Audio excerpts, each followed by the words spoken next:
Welcome back to the Chuan podcast. Today we continue our discussion of Wang Shu Jin with a article by one of his students, Marnix Wells. We did an interview with Marnix way back when, so I'll put a link to that in the description. Marnix goes into his training with Wang and sort of his early training in martial arts and how he ended up with Wang. Then he goes into sort of Wang's history of Bagua and looks at sort of the trajectory of Wang's school and all that.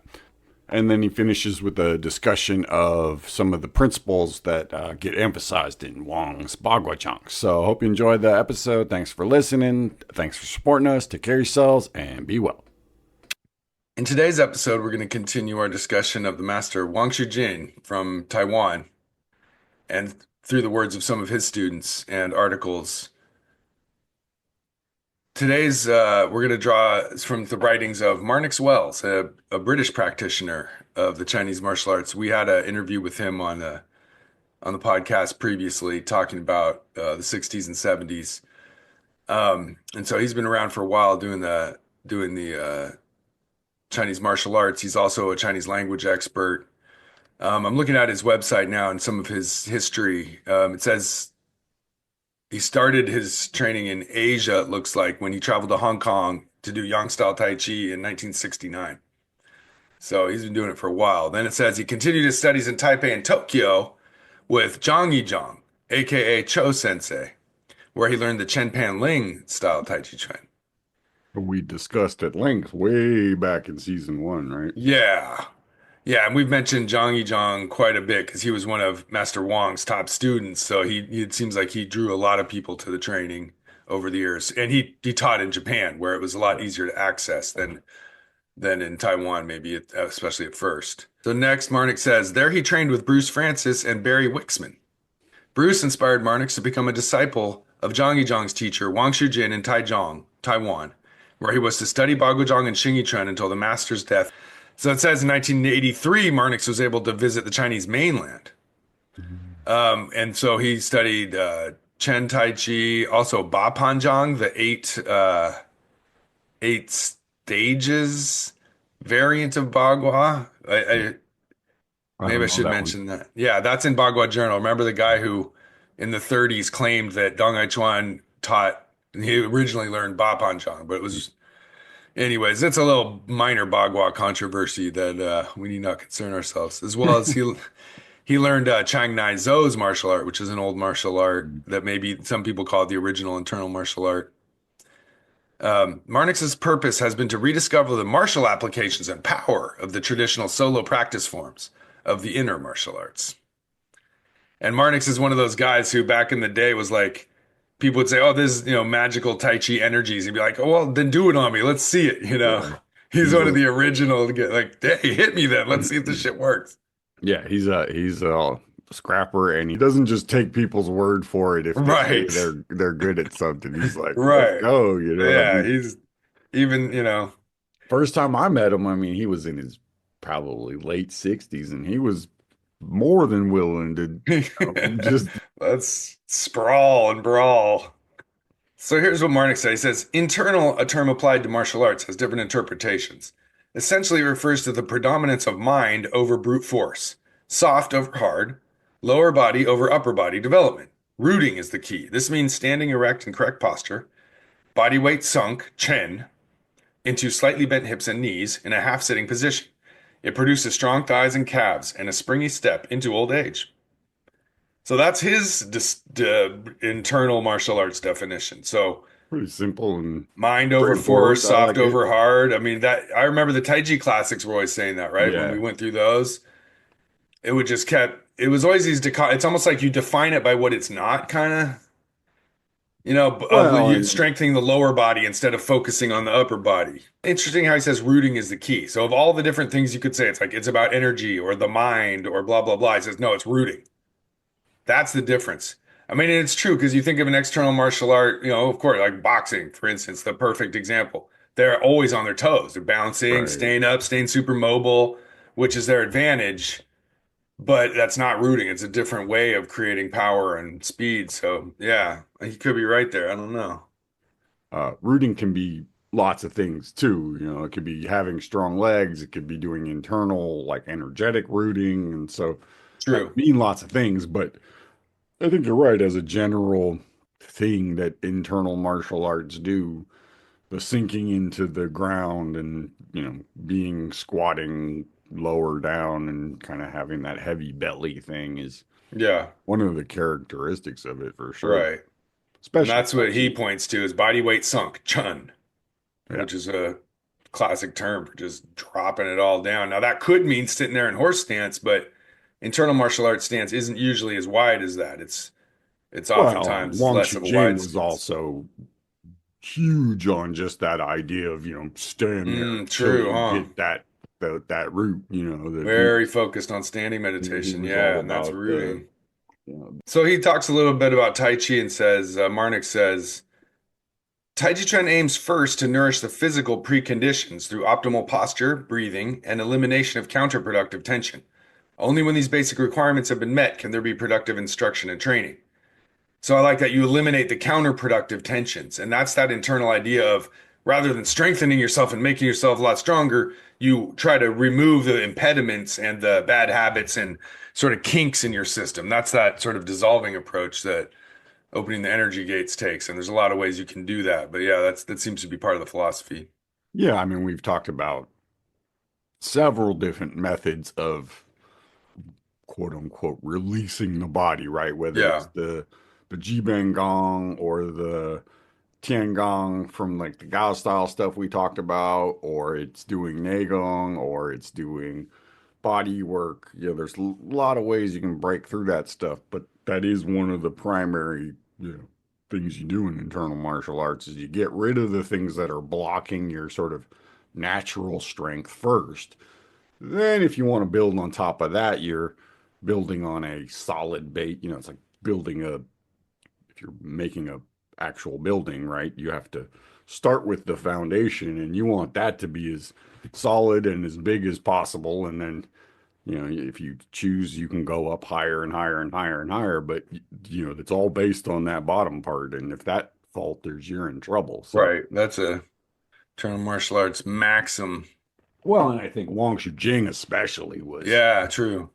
was, borderline obsessive with, fundamentals. And I think in some ways it's like he was, we sort of talked about these two approaches of, the learn the form first Hmm. and then work on the internals, or learn the internals and then work on the forms. Hmm. And I think Wang Shu Jing was of that second one where, Yeah. you got the ability to feel things and move energy and feel your legs and connect to your internal world first, and then you worked on the other stuff. I mean, maybe you didn't work on it for that long, but at least you did it for a little while first Yeah. before you went into the other stuff. Like, Yeah, and that's most definitely Kumar's way of doing things too. You just well, the energy comes first. I mean, I only did that one thing with Marnix, but he did the same thing that Bruce did, which is, every class started with standing. You just, before you did anything else, you did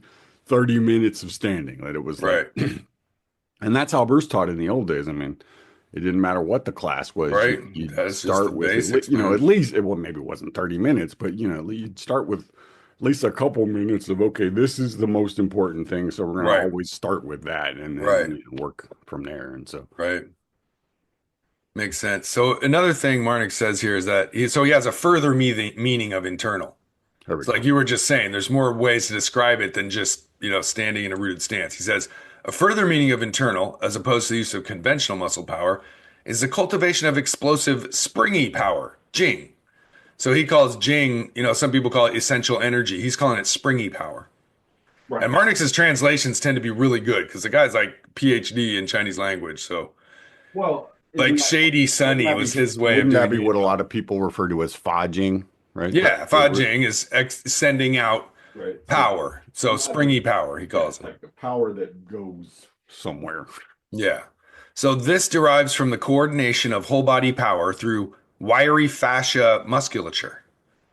So he's going on that fascia direction of Right. that sort Okay. of the net of fascia that goes from your head to Right. toe. Right. You're That's that. harnessing that as opposed to muscular power. That's that lengthening soft Okay. tissues. So he says integration of whole body energy, chi, means relaxing the joints so energy can flow upward from the ground to the extremities without obstruction. It means loosing tensions from the muscles so that the tendons of the whole body can operate freely like bowstrings, released in unison. Yeah, And he's got away with words. That's pretty that's good. very much. Yeah. So, like, he starts with that grounding thing. Then he says you relax your joints so energy can flow upward from the ground to the extremities. So maybe, so they relaxing the joints is always a big deal in Tai Chi, no matter who you learn it from. Well, because when your joints close, which is, relaxing them allows you to open and close them, they pull energy up, basically, right? So, or in. And that's the only way to get that whole body fascia to link together. If there's a stuck point of tightness, then that fascia can't connect to the rest of the fascia, basically. Yeah, it's that sort of pulsing stretchiness, chewiness, whatever you want to call it, that Yeah, internal springy, he martial calls arts it. have, where Yeah. it's a spring, but it's like a spring that's going in a linear fashion, right? So Mm. it's not it's not a spring that's going to bounce off the ground and fly and hit you in the eyeball. It's anchored to something, and so it's more like a pogo stick or something, right? Mm. Where it Well, he calls it bowstrings. right. Well, that's the idea of it, a bow or a like a shock absorber or a big heavy spring, right? Is it's going to take pressure, but it's when it releases, it's only going to release back to its original shape. It's not going to Mm. go beyond that, right? Okay. And that's what that, the integration part of it, way back, well, it wasn't way back in my mind because I just edited it, but way back when we talked about Lowe's thing, he talked about, if you're too strong, right, you'll just Mm. smash right through the person and fall over, right? And what that bowstring gives you is the ability to like shoot that thing out and not go Mm. flying along with That's it. that shiggy feeling of striking and then just ending up in a perfect sante at the end of the Right. strike. Like You don't go past that. the bullet shoots out the gun, but the gun doesn't go flying Perfectly across the stable. room, right? Yeah. Yeah. I mean, again, this reminds me of all the stuff we did when we went through those Taiji classics. So just over and over of these I mean, it's metaphors. funny to me because Marnix has a way of being sort of, let's call it curmudgeonly about people being uh, too Uh, much detail or too much talk about chi or Too fancy, too yeah, yeah. fancy. And then when he actually starts getting into it, it's the same stuff He's pure classical it's theory, the same, just yeah, like it's everyone the same else. shit, The difference is he's happy to give you a shove if you if you're Right. wondering. Well, I mean, and that's whether it's um Loader Shoe talking about, his method of Bagua or Bruce, or they all kind of describe it as I do this, and it's slightly different. But then when you get sort of into it, they tend to almost always, not always, but the training of it actually ends up kind of being pretty similar. Different um different exercises to get the same thing at the same stage, That right? So, springy power is just a hallmark right. of it. No So matter how you get with, there, you got to you have that know, springy power. To wrap up Marnix's discussion of internal power, he says the key parameters in practice are relaxation by sinking your weight into the lower body, combined with abdominal breathing and a slow, constant speed. So again, like he said, internal martial arts requires this sinking. He keeps mentioning the breathing aspect of it, which I think is common to most schools. You have a controlled breathing of some kind, and then slow, right. constant speed. That's what I was saying, that third component of it is you have to kind of do some, again, breathing, standing, kind of what we, Focus of some kind.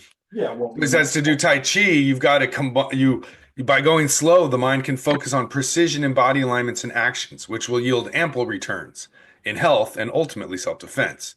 Warmth in the hands is felt from the opening of the fine capillary blood vessels. Metabolism is promoted from the smooth side-to-side movements, optimizing the circulation of the lymph systems within the limbs and torso. So that's that slowness lets you figure out all the pieces that are there rather than rushing through it, I think. well,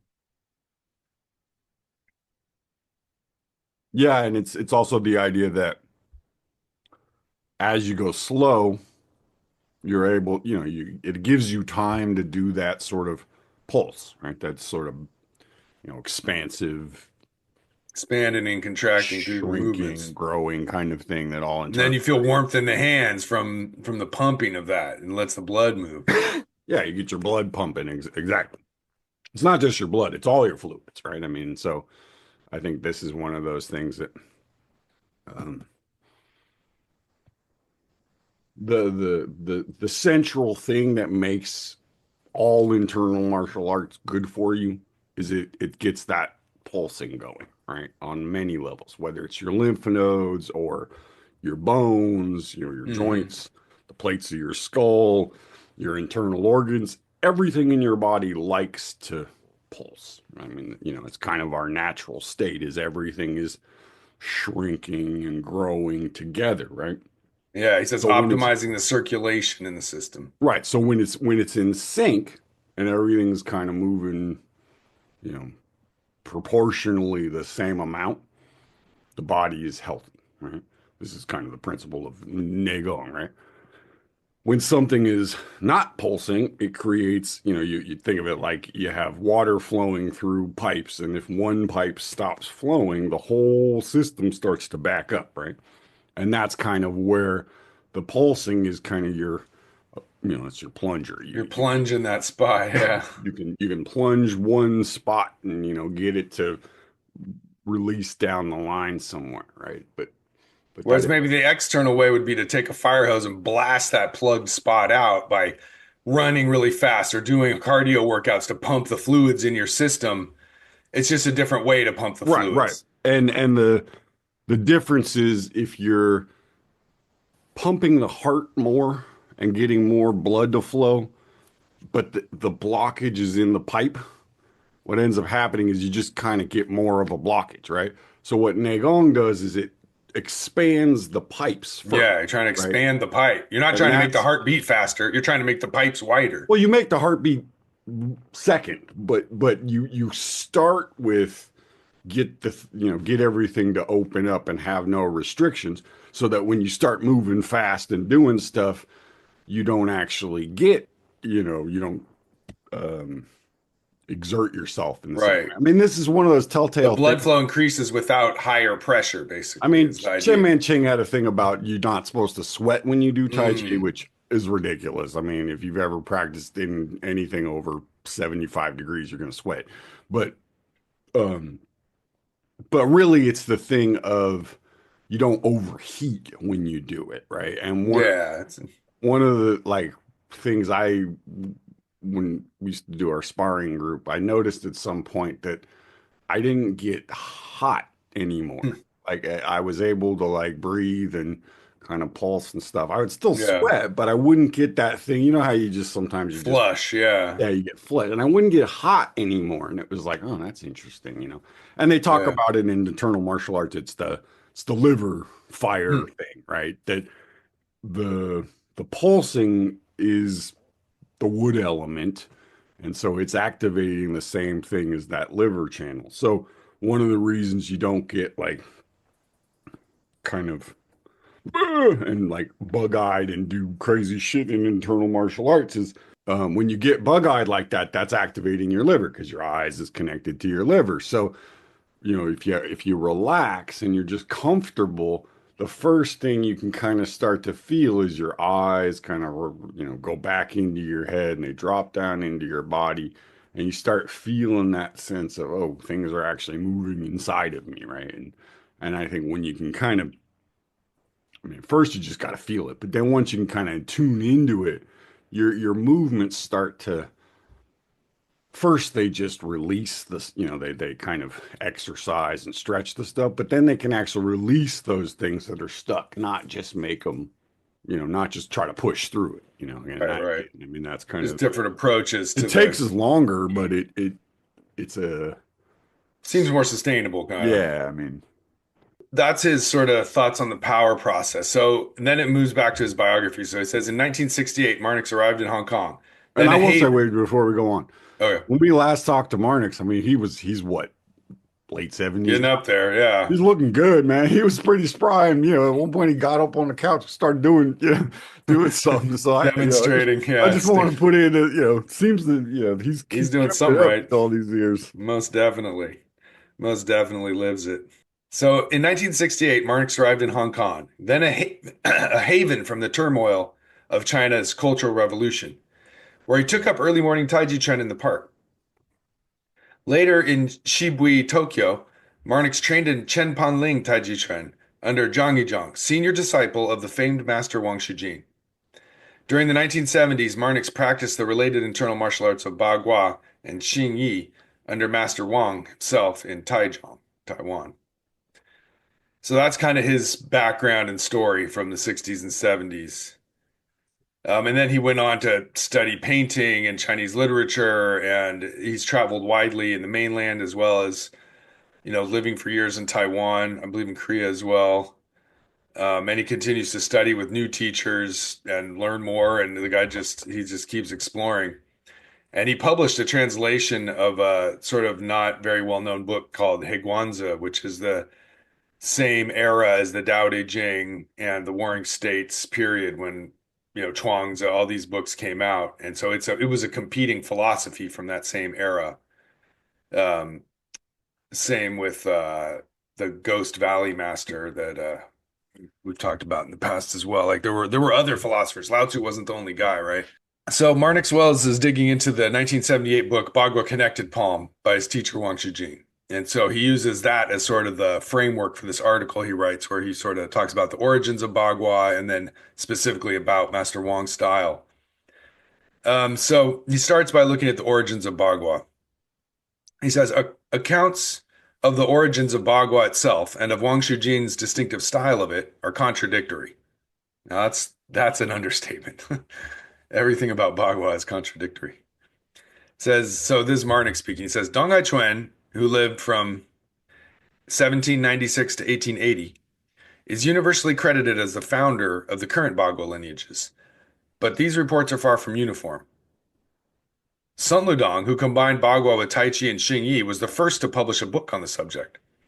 Sun Ludong and Wu Tunan both indicate that Dong was an expert at Lohan boxing originally, a Shaolin form, when he first came to Prince Su's palace in Beijing. He quotes another guy, Xiang Kai Ren, actually states that Dong came from the Shaolin Temple. And then he says it is also possible that Dong was influenced by the Ba Panjang, the eight circling boxing of Anhui. However, evidence of earlier styles using the name Bagua, the eight trigrams used to mark compass points, does not prove a connection with Dong Aichuan's art. So he says that the style of Bagua practiced in Taichung, southern Taiwan, by both Wang Shu Jin and Chen Panling, is not a style I have seen outside Taiwan, although both studied with famous masters in Hebei on the mainland.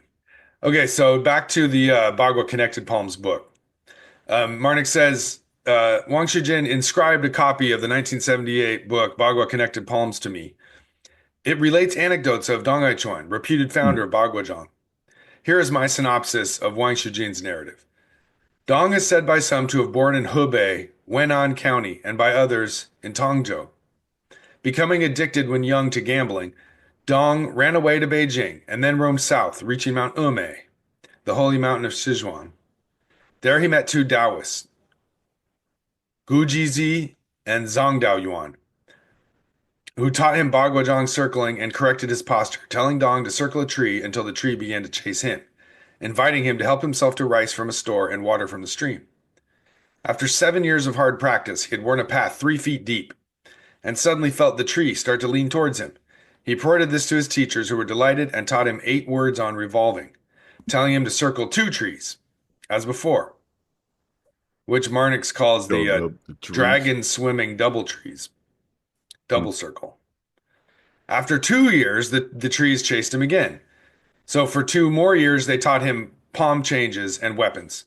Finally, he was told to go home and to compete at all martial arts contests along the way.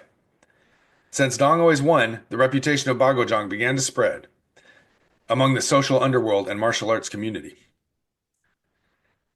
So that's the same old legend of Dong. The Taoists find him. Sometimes it's because he's a rebel. Sometimes it's because he's a bandit. Sometimes he's a innocent. Sometimes in this one, he's a gambling addict, Right. There's always some, yeah, and and some people say he was part of a rebellious organization, maybe. Then and what was one of the stories is that he actually he was trained to be an assassin to kill the emperor or whatever. Like there's just so right. many different ways. But Or, yeah, he met some Taoists who taught him the circling, and they made him circle his ass off before they taught him anything else. yeah. The one thing that seems to be consistent is a Taoist taught him to do some circle walking. And that it took forever. Like it Yeah, wasn't like it was just years and years yeah. of boring ass bland walking. And so that was the genius of Bagua is the circle walking. And that's pretty Well, and much that, well, uh, and also the thing that Dong always won. That's also part of the story. I've never read any yeah. of them where he ever lost a fight. Like Well, there's and this, but there's a similar like with Yang Cheng Fu about he trained for 3 years in the internal stuff before. I may think it was Yang Cheng Fu. I don't remember who it was. One of the Tai Chi guys yeah, most of the had Tai that Chi same guys. kind of thing Oh of yeah, like, all of you them. know, Yeah. didn't get to do anything fun for like No, 10 years. yeah. All Chinese martial arts do that. Yeah. It's always a long, So there's that painful that piece apprenticeship about, before anything good ever happens. yeah, lots of foundational Just training. painful. Yeah. Usually by a sadistic teacher who keeps it dangling out in front of you. Right. Those Well, are I the mean best kind. and the Liang Zaiwen story of Deng Hai Chuan is that, he was none of those things. That basically he Mm. was, lived in Liang's house, and Liang Yang was superior to him, was basically. the general and got him a job at the palace, and Right. then Bob's your uncle, and but who knows? I mean, That again, is an interesting perspective. Liang Zaiwen's the only one we've read who, hey, right, I was bigger than this bozo. right, Not and bozo, but like, hey, I was superior to Dong Hai Chuan, so I brought him into my house and he taught me his martial arts. right. I mean, and it um again, all the stories kind of the factual stuff seems to start with when he leaves the palace or, near the end of his time at the palace. Nobody really knows for sure what happened before that, but I think Marnix's um, synopsis is probably as good as any. I mean, Yeah. I'm sure he researched it more than most people did. Well, he's taking it straight from Wang Shu Jin's story here. So he says, on reaching home, Dong found his parents were already dead. So he went back to Beijing. Dong, by day, he roamed Heaven's Bridge Market. At night, sleeping in Heaven's Altar Park, where the emperor performed annual sacrifices. One day, the martial instructor from the Lord's Palace, nicknamed Shaker of the East City, came to the Mhm. altar. Seeing Dong's rough dress but ruddy face and bright eyes, he spoke with him and challenged him to a duel on a 6 by 8 foot mat. Dong expelled him from the mat 3 times in succession. So this bodyguard guy Ho then introduced Dong to work in the palace, where Dong became martial arts instructor to the prince. As Dong Aichun's fame spread, challengers came from far and wide, but were always defeated. Thieves stole objects from the palace, leaving notes for Dong to come and win them back. This continued for 10 years. Hmm. Eventually, Dong Aichun, after implication in a legal case, was punished by castration, becoming known to all as Dong the Old Eunuch.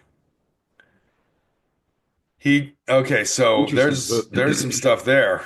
So there's another take on the eunuch Uh-huh. thing, right? Like he's saying, So he well, got busted. Maybe he was gambling again, right, because most of them have it as he was a eunuch coming in. coming into the palace, not as a punishment. Right, but this he got busted. And then there's the thing of stealing the objects and leaving the note to come back. I think that's a Chinese martial arts thing where you steal the master's sword and say, "Oh, you want it? Okay, Right, prove, come right, take yeah. it back from me." I think that's in the Right, movies and right, right. stuff.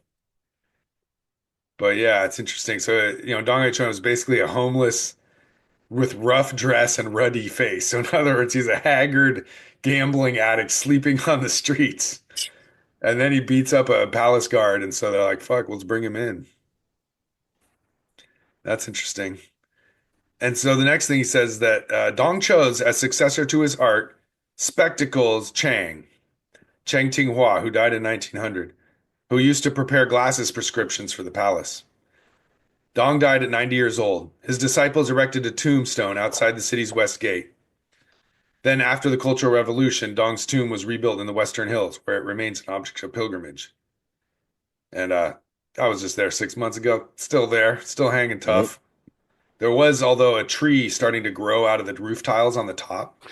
And not good. It's starting to break up some of the roof tiles, and like I sort of yanked on it, but if I did, it would have started breaking the roof off. So I was like, fuck, hopefully somebody can come trim it at some point. I just didn't have any tools with me, and that was my Just only up thing. there 'Cause all weird. I was like, maybe I could rip this out of here, but it's like the tombs out there need Don't want constant to upkeep, fuck up the tomb. right? I mean, fuck. But this tree is gonna mess it up at some point. A little concerned, but sometimes at night I wake up worried about that. But And send Xi Jinping a message. right. Yeah, not the top priority. So yeah, so there's the rest of the story. Chang Tinghua is considered the successor, even though Yin Fu was the elder brother. But and they may have reconciled, but Cheng Style always says that, Chang Tinghua was the leader. And Yeah, I you know, mean, depends on who you ask, basically. yeah, I mean, I always kind of figured it was one of those older brother, younger brother kind of rivals, and they're both gonna say that they got yeah, the the approval, and they Yeah. probably both did get it. Yeah, right. So That's probably the real story. So that's the story of Dong Ai Chuan, according to Marnix Wells, according to Wang Shu Jin, which is a story I can never get enough of because it seems like everyone's version is pretty similar, but there's always one little twist that's right. slightly different. All right, well, I think we'll call it there. Hey, folks, hope you enjoyed the episode. If you want to hear the bonus episode and the extended version of the episode, you can head over to Patreon. There's also an interview we did with Marnix, which will be linked to in the episode. So take care of yourselves. Thanks for listening, and be well.